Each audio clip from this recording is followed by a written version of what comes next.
যে হালকা লোন থাকতে পারে গাগুলো পুলে চলে যাবে। মানে কালো কোনো গেস্ট নাই ম্যাডাম। আচ্ছা, থ্যাংক ইউ। মা এটা রাখো তো রান্নাঘরে নিয়ে শোনো। আমাদের ম্যাডাম বলা আছে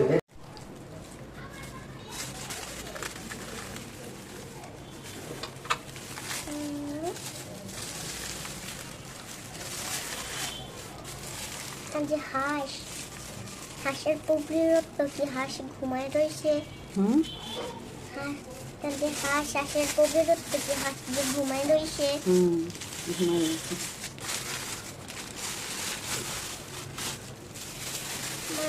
ওর মাথা কই? হ্যাঁ, ওর মাথা কই? বের করতেছে তারা। আর ওর চামড়া কই? ওর চামড়া লাগবে। তুমি কি খাবা? ওর অনেক কিছু খাবো। অনেক কিছু খাবো। অনেক কিছু খাবে? আচ্ছা, তোমার জন্যই তো এনেছি। তুমি খালি বলেছো মা হাঁস খাবো, হাঁস খাবো। তুমি বলেছি হাঁস খাবো, কি হাঁসের হাড্ডি গুড্ডি সহ খাবো? হ্যাঁ, খেলে তো সবই খাবে। বিসমিল্লাহ। মুখ কোথায়? হ্যাঁ, হাঁসের মুখ এই যে দেখো, হাঁসের মুখ। হাঁসের মুখ। হাঁস এরকম হয়ে রয়েছে কেন? হাঁস কথা বলে না কেন? প্যাক প্যাক প্যাক প্যাক প্যাক প্যাক প্যাক প্যাক প্যাক। আর হাঁসের ডিব্বা কোনটা? এই যে হাঁসের ডিব্বা এটা।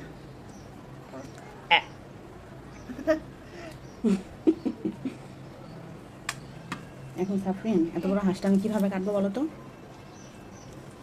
কই এত বড় হাঁস? এটা এত বড় হাঁস না? হ্যাঁ, অনেক বড় হাঁস। মা গো মা, এত বড় হাঁস। এই কি বড় না বলো? হ্যাঁ, বড় অনেক। অনেক বড়। অনেক। হাঁসের গলা কতটুক জানো? শরীরের মতন লম্বা। এটা এখন কি করতে হবে জানো? করতে এই যে ওর গায়ে একদম হালকা হালকা পশম আছে না, এগুলো হচ্ছে পুড়ে ফেলতে হবে। আগুনে পুড়লে এগুলো চলে যাবে। নানকে ফোন দাও। নানকে ফোন দিব? নানকে দেখাবো? দেখাও হাঁস।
tina, tina, tina, tina, tina, tina,